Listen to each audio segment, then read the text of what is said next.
you for being with Joan and I today.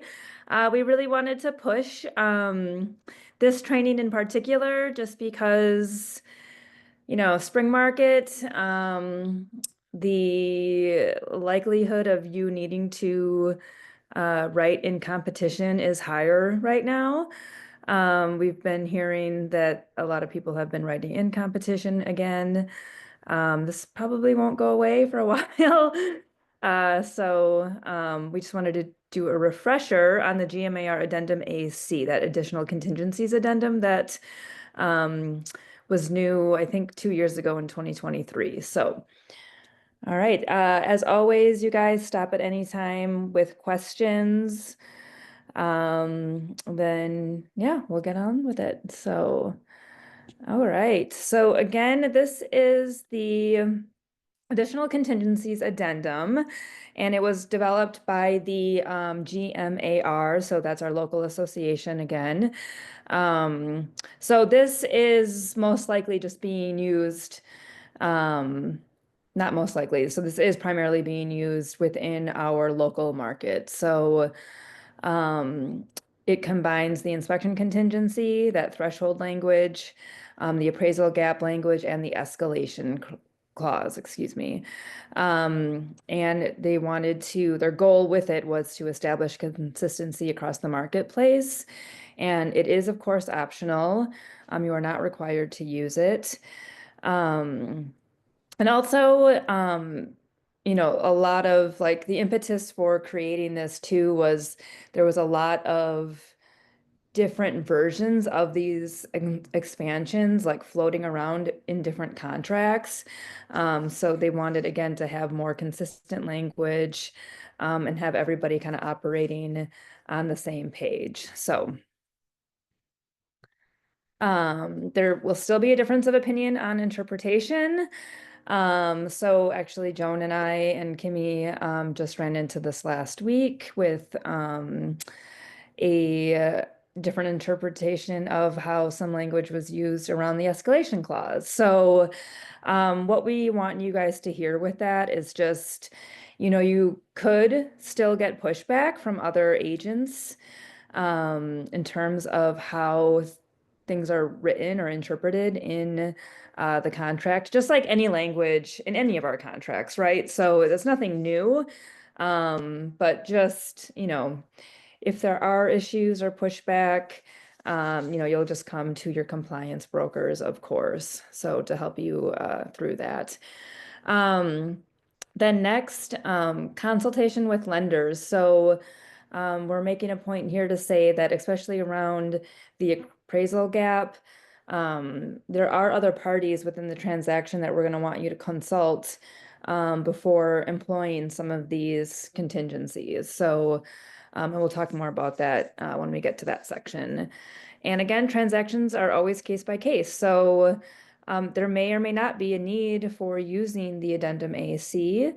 But again, it's just another tool in your tool belt when you are writing in competition. So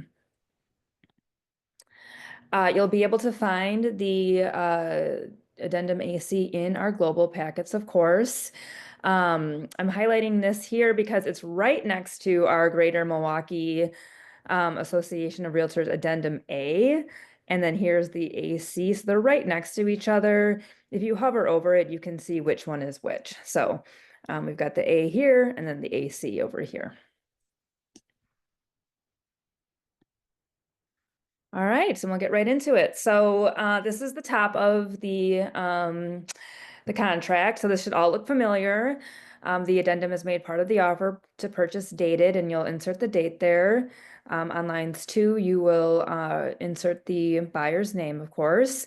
On line 3, you will insert the address of the property. And then I always like to point this out too, the inclusion of optional provisions. So this is language that you'll also see on our addendum A. The provisions preceded by an open box are part of this addendum if marked such as with an X. They are not a part of it if they are marked NA or left blank. We always like to encourage you guys to make sure that you are writing NA in those contingency boxes. if you are not going to include it. It demonstrates that you have gone over that section with your buyer. There's no question at all on whether or not the intent was to include it or not. So instead of leaving it blank, if you're not going to include it, please write NA in that box.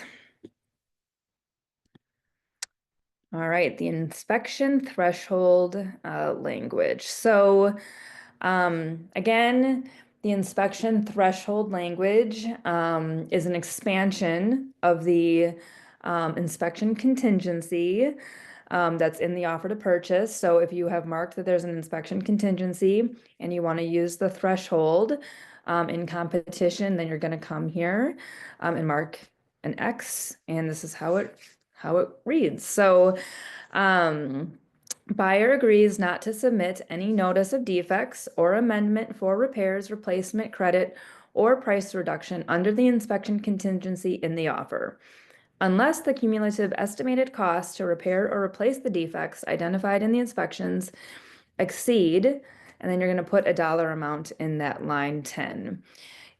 If the seller has the right to cure defects. So I really want to make sure that this is stressed. You would only use this threshold language if you are giving the right to cure in the inspection contingency in the original offer to purchase. So if you're not giving the right to cure, it wouldn't make sense to use this threshold language. All right, if the buyer delivers a notice of defects, the seller's election to cure applies only to the balance of the items for which the cumulative cost to repair or replace exceeds the amount stated on line 10. I'm going to go through this and then we'll kind of go back and speak about it in practical terms. Estimates of costs for repair or replacement shall be obtained from independent qualified professionals selected by the buyer. Seller agrees to provide access for buyer and buyer's qualified professional or contractors to obtain such estimates. The buyer shall pay any costs associated with obtaining the estimates. The parties may together agree on the cost to repair or replace the defects for purposes of this provision. The estimates obtained or agreed upon are utilized only for execution of this provision and do not affect any seller right to cure unless specifically agreed in writing. So going back to this top section. So buyer agrees not to submit any notice of defects or amendment for repairs, replacement, credit, or price reduction under the inspection contingency in the offer unless the cumulative estimated cost to repair or replace identified in the inspection contingency exceeds, and then this is where you're going to put that threshold amount. So it could be 2,500, it could be 10,000, it could be 5,000. But what the buyer is essentially communicating to the seller is if we have our inspection, we're going to obtain costs for potential defects. And if those costs do not exceed this $5,000 threshold, Mr. Seller, we are not going to submit a notice of defects. And we're not going to even attempt to negotiate with you by sending over an amendment. So when a seller is receiving that offer, they know right off the bat, okay, the buyer wants to have an inspection, but I'm going to have peace of mind knowing that they're not going to ask for anything if it's less than this $5,000 threshold. And then where we kind of get a lot of confusion in terms of this threshold amount, this only really technically kicks in if it kind of comes down to that buyer serving a notice of defects. So in the event a notice of defects does get served and the total cost for those repair items does exceed that $5,000 and the seller elects to cure, then that's where the $5,000 gets kicked in and the buyer would be on the hook for paying $5,000 of those repair items if the seller elects to cure. So what I want you guys to hear from that too is if we get above this $5,000 mark in terms of repairs, the buyer is technically free to negotiate on any of those items.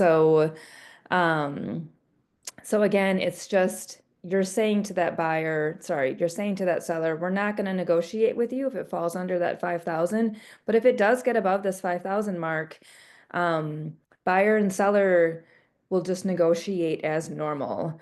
And again, that's via that amendment, coming to a meeting of the minds and what we're hoping happens, right? We never want it to see it get to that notice of defect stage if we can help it.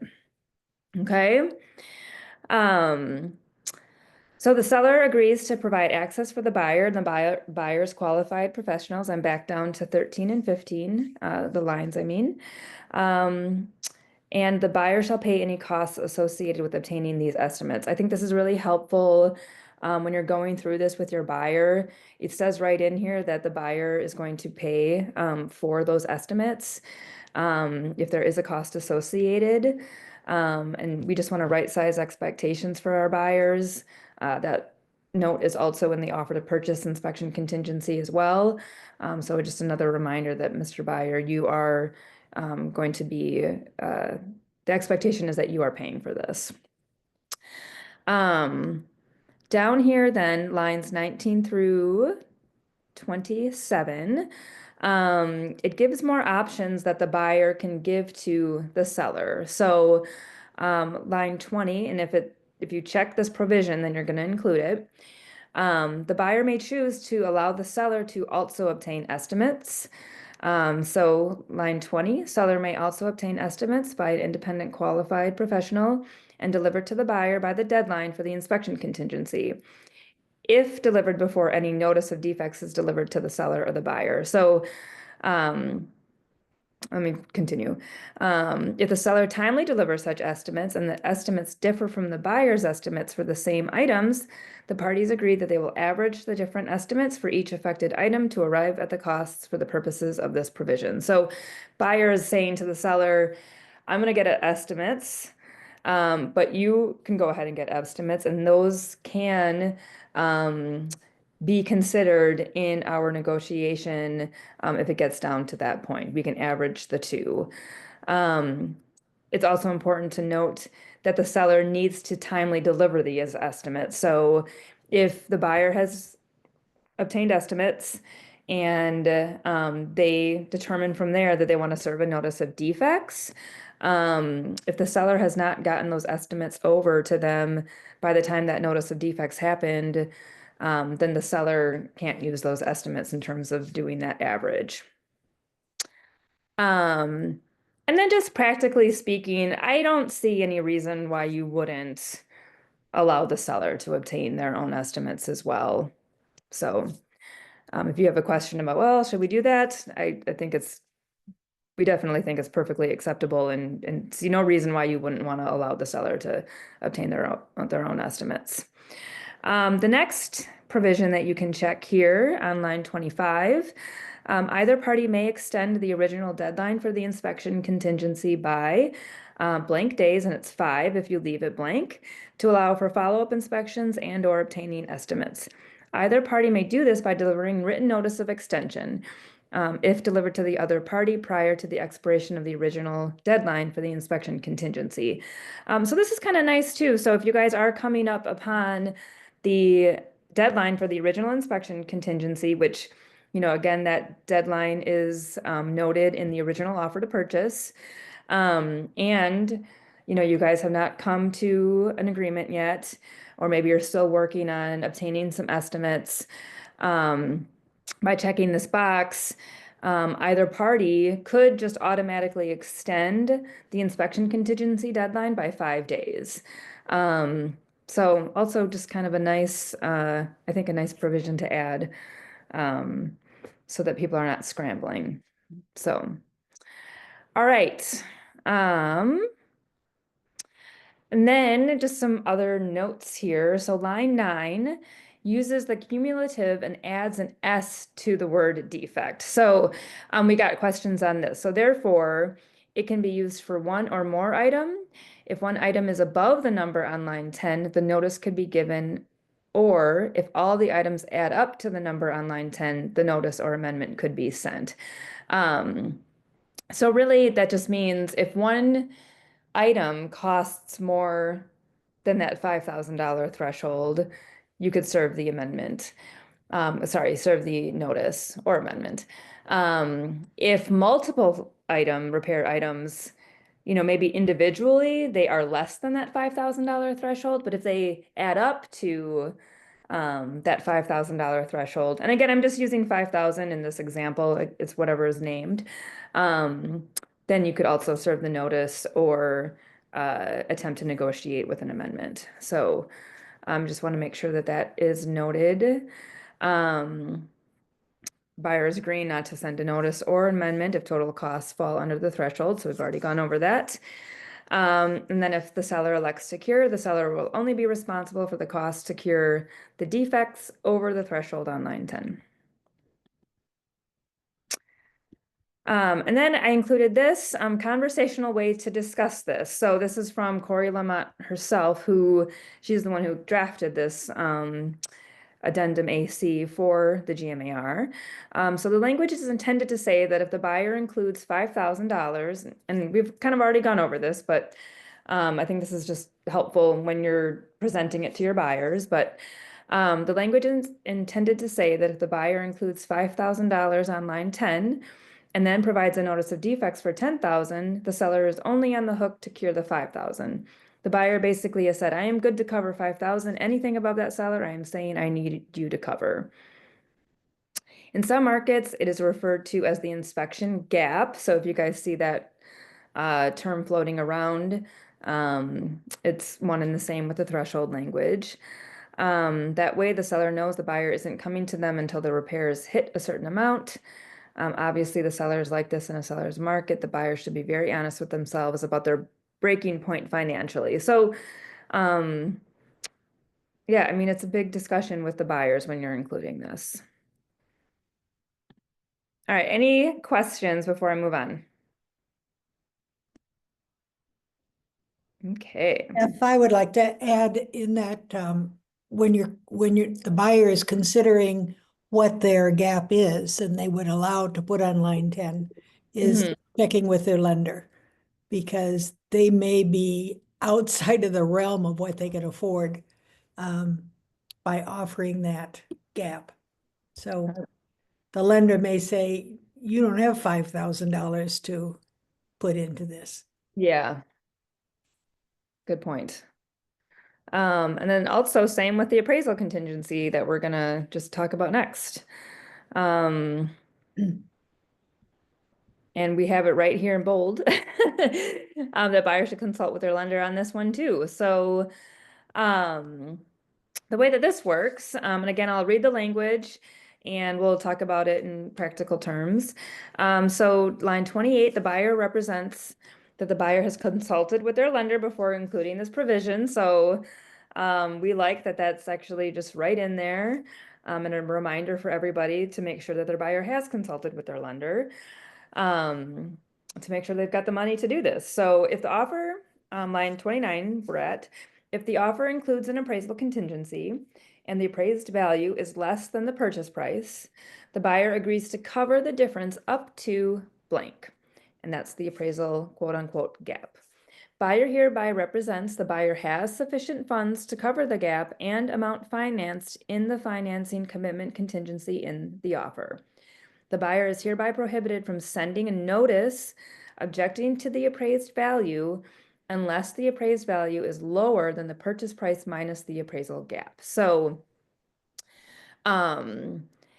let's say you have offered $200,000 on a home, and the appraisal gap is $5,000. The appraisal then comes in at 196. That is less than that $5,000 appraisal gap. So buyer receives that appraisal report, sees that it's 196, and they're going to commit to moving on. And they cannot further negotiate with the seller on that because they've expressed that they're willing to cover that gap.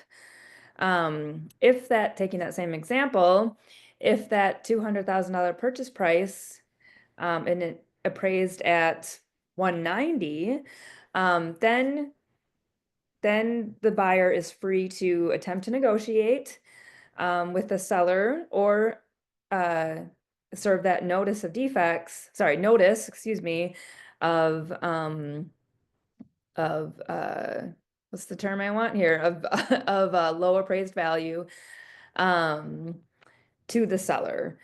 Because again, we're beyond that $5,000 threshold. So it's pretty straightforward, the appraisal gap language. A lot less convoluted than the inspection threshold. Um, but yeah, that's essentially what the buyer is communicating to the seller. So, and this kind of came into play when there were so many offers going above asking, um, that a lot of sellers were concerned, well, that's great that you're offering me $20,000 over asking. But if you include that appraisal contingency, then it's not much protection for me, really, So, as the more offers that came in, agents started getting savvier and savvier and said, okay, we're gonna go over asking, and Mr. Buyer, we're gonna have you, or we suggest, or we I've got Joan in my head right now because we want to make sure, obviously, that when we are presenting these options to our buyers, that it's their choice, obviously. But one tool you could use is, okay, we're going to go over asking, and we're going to say to the seller that if it does not appraise, that you are still good to move forward, depending on what that gap is. So if it's a $10,000 gap that we've written in and it does appraise low, you are still committing to the seller right off the bat. We're good to move forward. We're not going to try and renegotiate, or we're not going to send it over a notice of unappraised value, of low appraisal value. If the seller has the right to secure the appraisal contingency in the offer, the seller may satisfy the contingency by delivering written notice to the buyer, adjusting the purchase price to the value shown on the appraisal report, plus the appraisal gap. All other terms of the appraisal contingency remain the same. Okay, any questions on that? But back to conversations with the lender, we got to make sure that that they've got the money. So it's meaningless if they don't actually have the money there to commit. Okay. We'll save the best for last, the escalation clause. Okay, so the escalation clause, and this one, at the time that this was written, we were really pleased. There were so many versions of the escalation clause out there being used. So it was really, really helpful to have this all like buttoned up in one addendum for us all to share. And again, back to that consistency across the marketplace. They were all operating from the same version of the escalation clause. So the escalation clause can be complicated. But it's a really helpful tool. So before we get into the language, I mean, it's just essentially, a buyer is essentially communicating to a seller, like, this is my offer price. But if you receive another offer that is higher than my purchase price, I will beat that offer by X amount, $1,000, up to a certain point. We're going to put a cap on it. So what it really did was it allows buyers to, they don't know necessarily what to offer. They know they probably need to offer at least the purchase price. But it kind of saved them from having a complete guessing game. And so it's just really helpful to kind of give some peace of mind to the buyer to comfortably say, okay, I know what I'm willing to pay. I know what I'm willing to go up to, but I do want to make sure that I'm not just blindly doing that. I want to make sure that there's another offer out there that's justifying my action to go higher. So that in essence is what the escalation clause is. But now let's just get into the language. So line 36, if the seller accepts this offer and receives one or more additional bona fide offer to purchase the property, with terms acceptable to the seller no later than blank. So we're going to put a timestamp on it. So traditionally, this timestamp is going to be probably the same day as the binding acceptance date that you've identified in the offer itself. And this is just essentially saying, like, if you receive an offer, no later than Tuesday, let's say we're submitting it today, if you receive an offer no later than Tuesday that's higher, then I'm ready to go forward and, allow that offer to be used in this bump in price. But it just puts a stop on, like, if you receive something Wednesday or Thursday, then that doesn't count, right? So which results in a net proceeds of sale payable to the seller equal to or greater than the net proceeds of sale payable to the seller under this offer, then the purchase price of this offer shall automatically increase to an amount which generates net proceeds of sale to seller. And then you're going to put the incremental amount. So, depending on the price point of the home, this could be $500, this could be $1,000. In higher luxury properties, we've seen 5,000 or $10,000 increments. So this is really solely based, I would say, the biggest, most important variable is probably just price point of the home. In excess of the highest net proceeds of sale generated in such other offers. The purchase price of this offer may be increased, and you're going to choose once or more than once based on one or more other offers. I'm going to go back to this in a second. If the purchase price of this offer is increased based on one or more other offers, the seller shall, no later than 2 days after receipt of said other offer, submit to the buyer a signed amendment to the offer reflecting the adjusted purchase price and a copy of that other offer that resulted in the basis for the increase of the purchase price of this offer. The original purchase price remains the same if the seller does not provide that amendment. We'll go back to this in a second as well. The seller or their attorney shall send a bona fide offer or bona fide other offer to the buyer's email address at, and then you're going to include your buyer's email address. I can't believe I skipped over line 44. I'm going to go back to this. The purchase price of this offer shall not exceed, and then you're going to put your buyer's max price in. So the buyer has to put a ceiling on what they're willing to pay. So, let's say we'll go back to that $200,000 offer again. Let's say I'm putting in an offer for $200,000 and I'm willing to go $1,000 over the next highest price, but I don't want to go over 215. So if any offers come in between that 200 or 215 mark, I'm saying to the buyer, I'm saying to the seller, I will go up to at least 215. But let's say that seller received an offer for 216. Then that buyer would most likely be losing out because they'll go with that 216 offer. Oh, excuse me. Okay, so buyer agrees to accept the amendment and deliver it back to the seller according to the delivery terms in this offer and by the deadline for acceptance in the amendment. Lines 52 to 55. This describes why and cites the code for why we need to have the seller or their attorney sending the offer directly to the buyer to prove that the escalation clause kicked in. And that's because we are prohibited, of course, from disclosing any of the terms of one prospective buyer's offer to the purchase to any other prospective buyer. So we as licensees cannot share the terms of another offer with another buyer or their agent, as we all know. So that does not prohibit the seller, though, from delivering that other offer to the buyer.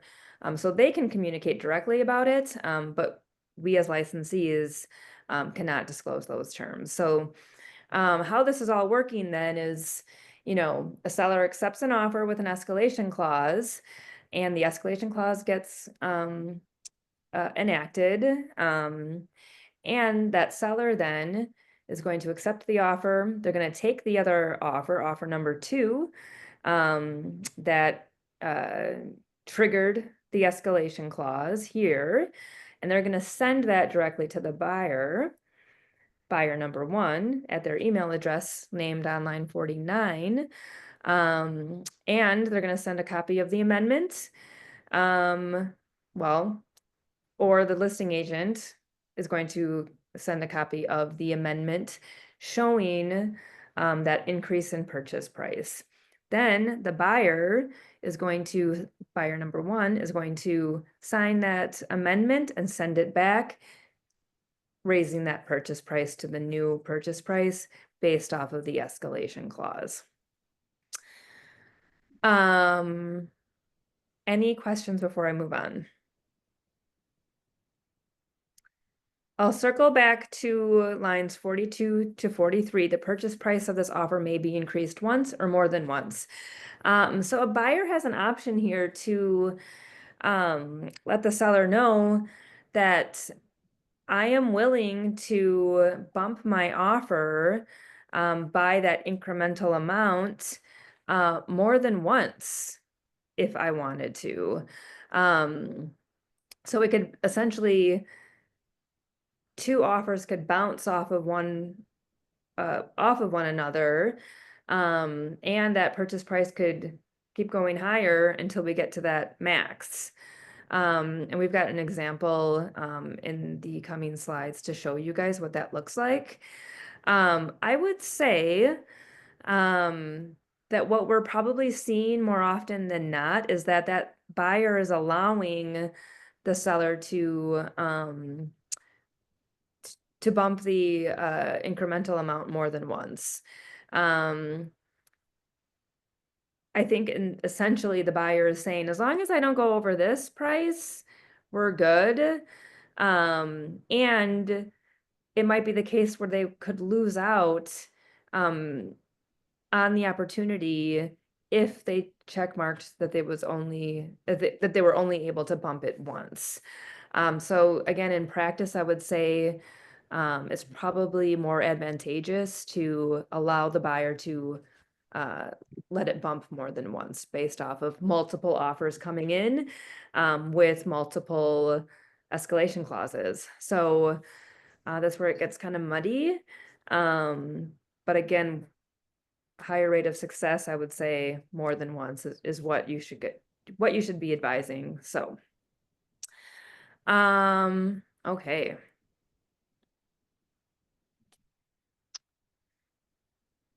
And I'm sure I've said all of this before, but we'll repeat it. So if choosing to exercise an escalation clause, the offer is simply accepted. Oh yeah, and evidence of that other offer is delivered to the buyer after an accepted offer. Yeah, we get that question a lot. So, the question might come in from an agent, a listing agent saying, okay, the the seller received an offer with an escalation clause. That escalation is going to kick in based off of another offer. Do we counter back what that new price is going to be? And no, you wouldn't do that. You would, unless you are countering other terms, of course. But if all other terms are acceptable, then you would just simply be accepting the offer, providing the evidence for the escalation clause bump, and then amending the purchase price after the fact. It is now clear that the seller's side initiates the amendment to change the price. So there used to be a lot of questions on this too. Who would send the amendment if the purchase price does increase? It's very explicitly states that it's the seller's side that would initiate that amendment. And then now it's stated right in the provision that the buyer must deliver the amendment back by the deadline, which is also nice to have. Buyer's agents call listing agents ahead of time. Listing agents have conversations with sellers about escalation clauses ahead of time. So we put these notes here too. In your conversations with your listing agents before you're submitting an offer, kind of feel out whether or not a seller would be comfortable entertaining an offer with an escalation clause. I think it's a lot more common now. But there was a time where listing agents themselves just didn't really know how to explain it to their sellers. So a lot of listing agents were just saying right off the bat, like, we don't even want to touch a escalation clause, just give us your highest and best. So I would still be asking those questions when you are calling a listing agent. And then listing agents have conversations with your sellers when you're talking about that offer process and presenting offers. If you know that we as listing agents know whether or not there's going to be a likelihood of multiple offers, I would get ahead of it and explain that you might be receiving offers with escalation clauses in them. And if you're comfortable with them, part of your job is to be walking them through this. And, escalation clauses can be pretty great for a seller. So I definitely think it's valid or worth your time to get comfortable with escalation clauses as listing agents. Okay. Um, from an attorney at the WRA. So areas of concern as it relates to escalation clause. Well, this one, there's no standard form or language. Well, this is what the GMAR Addendum AC is combating and has solved. What I want to point out here is juggling multiple offers with escalation clauses, the math involved when there are multiple offers with multiple escalation clauses, inflated value and appraised value. This is again where we're running back into that issue of purchase prices getting far, far above their listed prices. And we might run into appraisal issues, again, which can be covered with appraisal gaps. But that was an area of concern. It still is, I would say. Okay, so Joan and I grabbed this from, I think it was from Carol Krigbaum, an attorney that we, at the WRA, local attorney here, and she was kind of like very helpful when all of this was just coming more prominent in terms of trying to navigate through the different scenarios that come with escalation clauses. So I'm just going to kind of go through an example of one where you could bump it more than once. So let's say offer number one is 235,000 and there's an escalation clause with an escalation increment of $1,000 over the highest offer, up to a max of 243, but you can adjust it only once. Offer number two is $240,000 straight with no escalation clause. That buyer has said 240,000 is my highest and best. Offer number three is 239 with an escalation clause, $500 increments over the highest offer, up to a max of 242,000, and they can adjust it more than once. So let's see how this would play out. The highest offer of the three on its face was 240. But to maximize the sale price, you could add $500 to offer number three to make it that 240, 500. Then from there, you could use offer number one. So we've got this one again. This is multiple times that you could bump it. We're going to take that offer number one. And since we essentially have an offer out there of 241.5, we can add $1,000 to that to equal that 241.5. Sorry, we could add $500, sorry, $1,000 to this 245 to get the 241.5. And because offer number three allowed the seller to bump the escalation clause bump the increment more than once, then we can add another $500 from offer number 3 to get that 242. And based off of the 3 offers described, 242 would be our highest number that we could get from the way that these were all written. Another example, we've got an initial price of $160,000 with an escalation clause of 10,000, and you can bump once to a max price of 190. Offer number 2 is initial price of 167.5 with an escalation clause of $5,000 and can bump more than once to a max price of 185. So the analysis here is offer number 1 turns into a potential purchase price of 177.5, and that's because you're taking the $10,000 increment and adding it to the 167.5 of offer number 2. Offer number 2 now, you may add $5,000 to that 177.5 for a final purchase price of 182.5. And that's because offer number 2 indicated that the offer may be bumped more than once. So a lot of different scenarios. Um, and Joan and I love this. So your best response when you have all of those different offers with different escalation clauses, different prices, different increments, a good response to this could just essentially be using a multiple counter offer. And we definitely encourage the use of a multiple counter offer. You could, and I think going back to that other example, you could counter each offer to the highest price of 243 and see who comes back. You can also address other terms of the offer that might need to be adjusted. So remember, it's not just price that is part of an offer. There are many other terms that you might need to renegotiate with a buyer. So using a multiple counteroffer allows you to address those other things that you may want to change about an individual buyer's offer.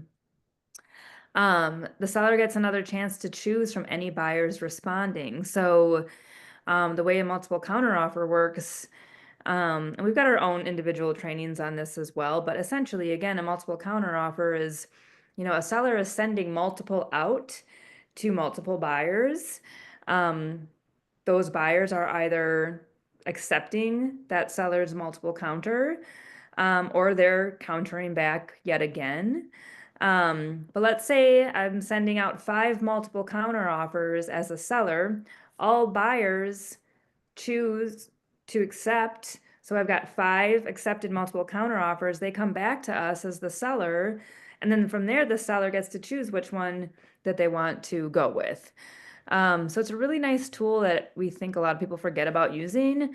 So just remember that as a listing agent is also in your toolbox, that multiple counter.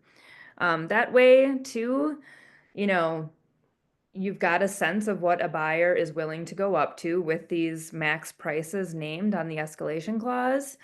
And you can go right back to that buyer and say, you know what? I actually would just want to see if you're willing to go up to that highest offer that you've said that you would do. So again, we just wanted to point that out as an option as well. I think this is our final slide, can be clear as mud. So come to us for help if there are questions. Yeah, one thing I'd like to add about using the multiple counteroffer, it's clearer than mud to all the potential buyers and the seller. When the multiple buyers who put in escalation clauses see that they're being multiple countered, it's an opportunity for that buyer to push it as much as he wants. He can push it even over what he said was his cap. He can do anything. He can drop some of the contingencies. So he can come back and counter that multiple counter to make it even juicier for the seller. Yeah.